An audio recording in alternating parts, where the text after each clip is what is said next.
WrestleMania 10, wrestling fans. When we think about WrestleMania 10 back in 1994, what comes to mind? Where it all begins again? Instant classic between Owen Hart versus Bret Hart. Brother versus brother. A stopping point. One of the stopping points that continued on to lead towards SummerSlam of that year, which was an instant classic steel cage matchup at SummerSlam for the WWE Championship between Owen Hart versus Bret Hart. When we think about WrestleMania 10, we think about finally Bret Hart overcoming everything, overcoming the odds, and becoming the WWE Champion. He overcame being the King of the Ring, overcame all the politics, everything from 1993, and it culminated in being the WWE Champion at WrestleMania 10. We think about double main event. Could Yokozuna defend the championship twice? Of course, I just told you that he couldn't. He did defend it once against Lex Luger, but all that plus so much more happened at WrestleMania 10, which we're going to discuss. You all know what to do by becoming a subscriber and all that good stuff.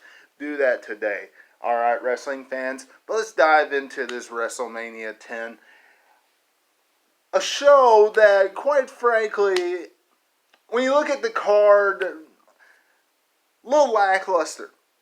A little lackluster on paper. Okay, wrestling fans, little lackluster. But when you look at how it was presented, when you look at how WWE delivered it, not bad of a card. It was a pretty good show, if you ask me. Now, some of them did not deliver. Some of them was just there for filler time. For example, the Quebecers taking on Men on a Mission, Mabel and Mo, along with Oscar, for the Tag Team Championship. Not that big a deal. The matchup wasn't anything. We knew that Men on a Mission was not going to walk out the Tag Team Champions. You know, Men on a Mission, back at that point, they were simply there as a comedy act, wrestling fans. They weren't there to gain championship gold. Mabel wasn't being pushed to be the next king of the ring or anything of that nature at the time. That was not until 1995, wrestling fans. So, it was simply there to fill up time and push the Quebecers a little bit. Now, look at the rest of the card. Macho Man Randy Savage versus Crush in a Falls Count Anywhere matchup. Now, wrestling fans, this is something, the way WWE did this, I would be cool if they went back to the way they did it in this match. However, they would have to change it up a little bit. You see, because in this matchup, WWE did it where, yes, falls did count anywhere.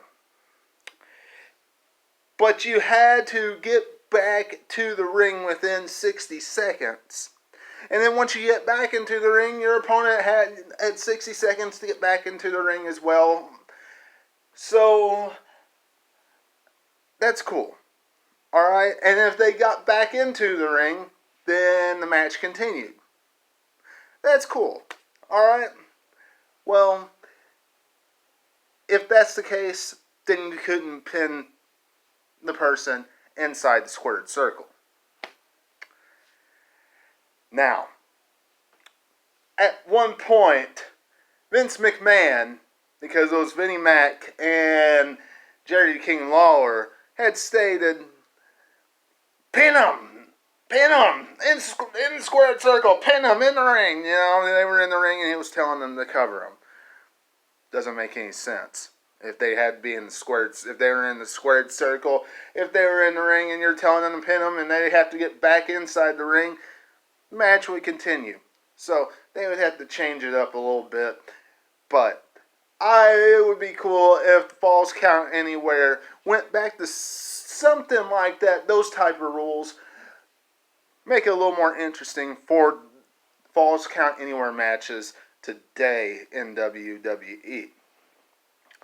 Now, pretty good matchup for what it was. I mean, it wasn't anything. It was pretty much built off of Crush costing Macho Man Randy Savage his job at the announce desk. But he eventually, to some degree, got that back because, as we know, the Macho Man Randy Savage was the host of SummerSlam that year. So it's like, okay, great, grand, glorious, fantastic. But it's a shame that Macho Man, in my eyes, ended up leaving WWE because I liked what he was doing. But when you really stop and think about it, he could have done so much more with company back in that time. Shame WWE let him go. Now, moving on. Bret Hart and Owen Hart had an instant classic matchup to open up WrestleMania 10. Absolutely loved it. Fantastic. Owen Hart going over here to continue on their rivalry for SummerSlam. And it only made sense that Bret Hart won the WWE Championship later on in the night so they could have the match set up for SummerSlam as well, and they could continue on and make the match a little bit more important, having a title on the line, since how they already had their one-on-one encounter at WrestleMania. But, wrestling fans, this was a very good encounter to open up the show, got everybody on their feet, got the fans excited, especially that New York City crowd at Madison Square Garden. Absolutely loved it. It was enjoyable. Y'all let me know what you're thinking about it in the comments below. Absolutely fantastic. Yokozuna versus Lex Luger. Mr. Perfect. Special guest referee. Of course Yokozuna is going to win. Mr. Perfect is a heel. Always has been a heel. He came out as a babyface. He had been gone for a while. People are going to cheer his name, right? Or going to want to see him. But of course, he was a heel for the majority of the time that he was in the WWE, except for that little bit of time that he was away from Bobby the Brain Heenan and the coach, when he didn't have a manager at all, and he got away from the Heenan family. Outside of that, he had been a heel, as we all know. So, of course, one little small touch, of course he's going to DQ Lex Luger, alright? So Yokozuna advances. Plus, there was, in my eyes, a bigger history, with a more important history with Bret Hart and Yokozuna with the WWE title than Lex Luger and Yokozuna. More important history, so you would want to put that in the main event instead of Lex Luger and Bret Hart. All right, that's just me. Which one's the better match? Okay, and I'm not talking about match quality. I'm talking about history quality back in 1993 and 1994. Because honestly, Yokozuna versus Bret Hart wasn't that good of a match. Lex Luger versus Bret Hart would have been a better matchup. Okay, that would have been a better match, back and forth. Even, it just would have. didn't get much out of Yokozuna and Bret Hart at WrestleMania 10. Bret Hart beat Yokozuna, and Yokozuna's shoulder was off the mat. I mean, honestly. But do we care?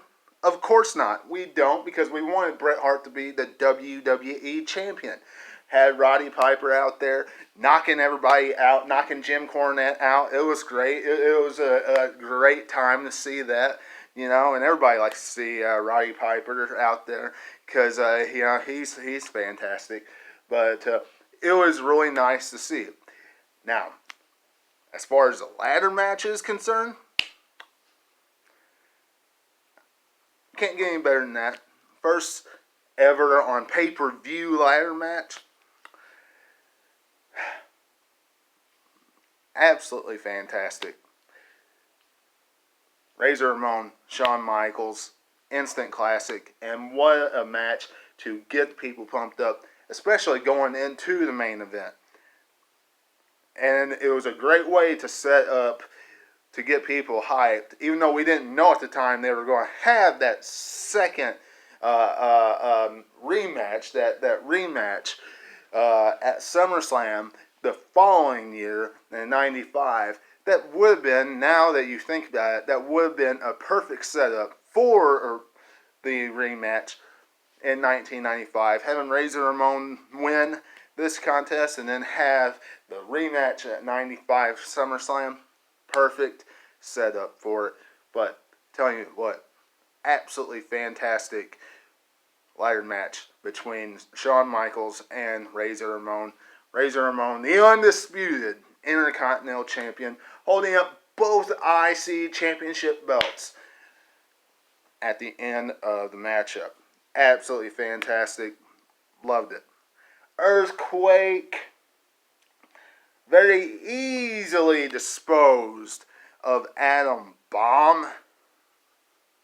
Does anybody care? No. It just enhanced the rivalry between Harvey Whippleman and the Harvey Whippleman and the ring announcer, the best of all time, Howard Finkel, the Fink. Wrestling fans, that was pretty much WrestleMania 10. Alright. If you enjoyed this, give me a big thumbs up and leave me a comment down below. And make sure you subscribe to the channel today. It is appreciated. And of course, until I see you again, which will be this Friday for SmackDown review, this is Webby, and I will catch all of you on the other side. Talk to you later.